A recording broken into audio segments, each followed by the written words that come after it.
Estamos de volta no Hora da Verdade e agora a gente coloca umas imagens muito gostosas, né? Que você já está acostumado a ver, mas precisa ir lá para conferir realmente se aquelas imagens que você vê no programa, elas fazem aí jus ao sabor. Então, eu convido você a ir ao restaurante do Binho e aproveitar por lá essa feijoada maravilhosa aos sábados. Vale a pena você ligar antes para reservar o seu espaço lá, 3721-0202. Né? O Binho estava uns dias aí descansando lá na Bahia, agora voltou. E voltou com o tempero de sempre, né? Acho que até aprendeu um pouquinho lá na Bahia, como é que faz alguns temperinhos mais fortes para aproveitar aí na cozinha do restaurante do Binho, ok? 3721-0202, reserve seu espaço para conviver com o Binho, com as pessoas que lá vão, e também para aproveitar o cardápio, que além da feijoada tem muitos outros pratos saborosíssimos, ok?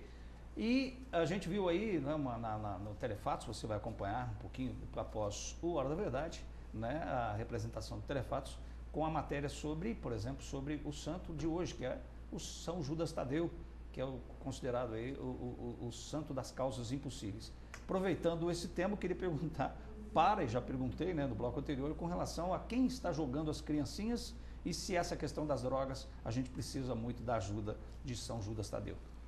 Certamente, a ajuda de São Judas e todos os santos será sempre muito bem-vinda, e ele com um adicional aí que ele é o das graças, das causas mais difíceis.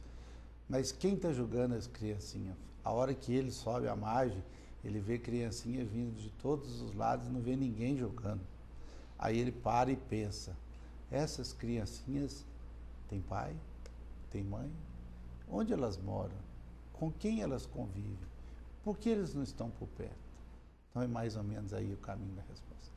Ou seja, em outras palavras, para quem não entendeu, o Lima disse que a família que talvez esteja aí descuidando um pouco das suas próprias criancinhas, se é isso que eu bem entendi. Bom, a Maria Divina ligou para a gente, estão falando de São Judas Tadeu, a Maria Divina liga para a gente. Se poderiam fechar as ruas São Paulo e a Praça Pedro Sanches nos finais de semana, sugestão da Maria Divina, porque as outras ruas ficam complicadas demais aos finais de semana. Seria o famoso calçadão, que já de vez em quando volta a tema, né? Fechar a rua para transformar num calçadão. Nós estamos aí com a Mega Praça, que é exatamente essa proposta de estabelecer espaços ampliados de convivência e interação familiar, que agora ela está com o foco na Francisco Salles e, logicamente, no Parque Zé Afonso Junqueira. A São Paulo e a Pedro Sanches já foi objeto de uma avaliação. A questão é que o impacto que ela tem pode ser pequeno no trânsito, mas ali é uma área de grande demanda de turistas e acomodação de visitantes. Então esse fechamento, nesse momento, não nos pareceu ser o melhor, mas logicamente são opções que vão sendo analisadas com o tempo. Bem, a Márcia faz uma pergunta para a gente aqui, eu vou pegar até carona na sua pergunta, viu, Márcia? Ela diz o seguinte, se a Polícia Militar ou a Guarda Municipal ou quem é que seja podem multar os veículos que andam com som no último grau aí, né, incomodando as pessoas. Eu vou aproveitar porque eu sou daquele tipo de pessoa que gosto muito de música, só que eu acho que ninguém é obrigado a escutar as músicas que eu gosto de ouvir.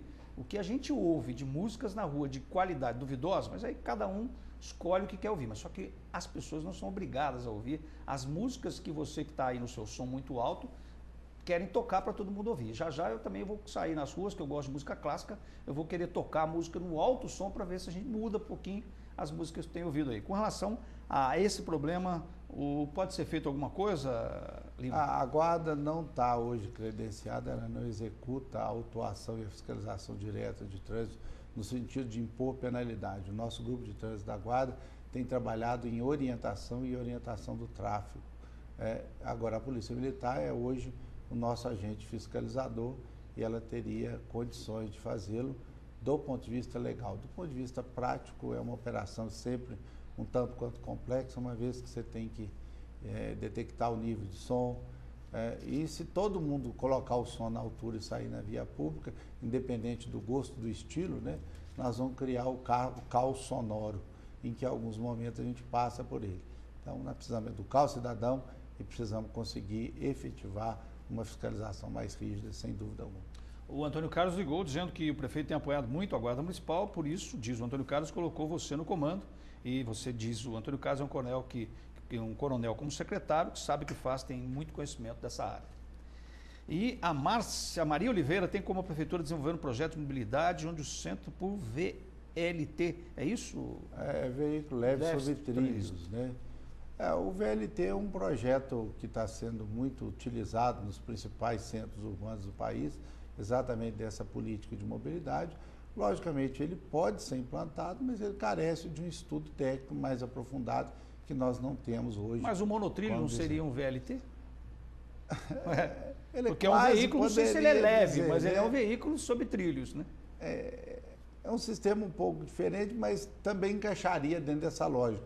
Logicamente que o monotrilho, que até Porto Alegre, salvo engano, está inaugurando ou já inaugurou é uma alternativa dentro dessa mesma linha de raciocínio, que é fazer o transporte em situação de prioridade e fora do conflito e do espaço do carro. Então, é uma possibilidade, sem dúvida alguma. O Carlos ligou para a gente, diz que discorda de você, diz o seguinte: a Guarda Municipal não tem estrutura para andar armada. A função da Guarda Municipal, segundo o Carlos, é cuidar do patrimônio. Mas nós não afirmamos que ela vai andar armada em momento algum. Nós só dizemos que ela vai apoiar os serviços do município no que tange a escola e saúde. Só isso. A Ana diz que está montando um comércio na rua Pernambuco. Felicidades, viu, Ana? E a prefeitura pergunta a ela se tem projeto de melhorar a segurança na rua. Também na Marechal Deodoro, tem perguntas aqui a respeito disso. Na Pernambuco e Marechal Deodoro também. Faz parte de todo esse contexto. Falamos de melhoria da vigilância. Então, são eixos que até dentro do projeto de vídeo monitoramento, eles são contemplados como áreas que devem ser monitoradas permanentemente. A Débora, não sei se é isso que você perguntou aqui, mas está aqui. Diz ela: nós estamos cansados de pedir obstáculos nos hotéis. Poderia tomar alguma providência? Achei estranha a pergunta de pedir obstáculos. Eu acredito que ela está dizendo da ação dos hotéis em colocar obstáculos para resguardar os espaços. Como nós dissemos na questão dos ônibus, nós vamos estar alterando a forma de trabalho e operação desses espaços, e é a nossa intenção de que esse tipo de obstáculo seja banido da nossa rua. Pois é, e no trabalho da jornalista Natália Carvalho também, com a participação do câmera aqui, o Alex, o Japa, e também na direção do Guedes, com o atendimento telefônico da nossa amiga Samira. A gente está chegando ao final do Hora da Verdade hoje, mas eu queria as considerações também últimas aí do Coronel Lima, né, Coronel Reformado Lima, secretário de Defesa Social, Luiz Carlos Lima, aqui no Hora da Verdade. Obrigado pela participação e presença aqui no Hora de hoje. Eu agradeço o convite e, como cidadão morador dessa cidade a qual eu escolhi viver, eu quero chamar a todos os nossos concidadãos a realmente trabalharmos em prol da cidade. Os desafios são grandes, mas a vontade de fazer é tão grande quanto. E a gente espera que com confiança, com credibilidade e com esforço e compreensão a gente consiga. Alerto que nossos desafios são grandes porque temos uma cultura de apontar o erro alheio para justificar o próprio. Temos a ideia de que o espaço público é nosso e olhamos principalmente as nossas demandas e esquecemos a do outro. Viver em comunidade significa ser capaz de ceder, de compreender e de ver que tem gente que mais precisa do que a gente em determinadas ações. Então, fica aí uma palavra no sentido da gente refletir junto sobre isso. É preciso ver a cidade e não a nossa própria necessidade. É isso. É isso, né? Certamente. Eu vou pedir. Muito melhor. Você tem esse livro? Não Ele não tem esse livro ainda, é best-seller. Está sendo vendido, inclusive, na loja Seller. Vamos lá. Eu vou passar o presente para você desse Ver a Cidade, depois a gente autografa, e autografar é mais caro ainda, viu? Muito obrigado. Mas, de qualquer maneira, eu queria que você sorteasse também um telespectador para ganhar também, como você, o livro Ver a Cidade. Passe você, telespectador. Quem que ganhou aí? O Márcio, é isso? É o Márcio. Ok. Márcio, ele não deixou o telefone. Falou que a gente não queria falar das câmeras, não tem telefone de contato. O Márcio que ligou para a gente aqui, disse que não tem câmeras, assim ficamos sem segurança. Você não deixou o teu telefone aqui, Márcio, mas passa ali na Livraria Nobel e retire o seu exemplar do livro Ver a Cidade. Obrigado mais uma vez ao secretário de Defesa Social, Luiz Carlos Lima, e a você, razão da existência do Hora da Verdade. E, se Deus assim permitir, na próxima segunda-feira estaremos de volta fazendo com você mais uma edição deste programa. Grande abraço, fica com Deus, boa semana, tchau.